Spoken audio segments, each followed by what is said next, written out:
Climax ഞാൻ ചിരിച്ച് ചത്ത്. സത്യമായിട്ട് ഞാൻ നല്ലതുപോലെ ചിരിച്ചു. ഞാൻ മാത്രമല്ല, എൻ്റെ സൈഡിൽ നിന്ന് ചേട്ടനും ഞാനും കൂടി ഒന്ന് കൊല ചിരിയായിരുന്നു. ഒരു കടിയുണ്ട്, ഒരു കടി. അയ്യോ, ഞാൻ ചിരിച്ച് ചത്തടേ ആ സീൻ. മറ്റേ നാഷണൽ അവാർഡ് കിട്ടിയെന്ന് പറഞ്ഞപ്പോൾ പുള്ളി അങ്ങ് വിറക്കുകയൊക്കെ ചെയ്യണം, അഭിനയിച്ച് വിറക്കുകയാണ്. ഞാൻ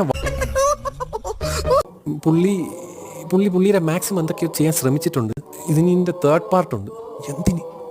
എന്തിനാണ് തേർഡ് പാർട്ട്? ഈ ക്ലൈമാക്സ് ഇരുന്നു കൊലച്ചിരിയായിരുന്നു. എനിക്കത് കണ്ടിട്ട് ചിരി വന്നു പോയട. ഞാൻ എന്ത് ചെയ്യാൻ?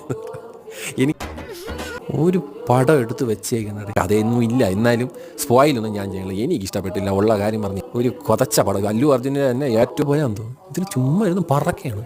മറ്റേ വയറിട്ട് പറന്ന് ഇങ്ങനെ പൊളയണം. ഒരു ഉറക്കം കളഞ്ഞ് ഞാൻ പോയി കണ്ട പടമാണ്. സംഭവം പ്രമാദമാണ്. എൻ്റെ സുകുമാരണ്ണ, നിങ്ങൾക്കിത് ഒന്നും പറയാനില്ല.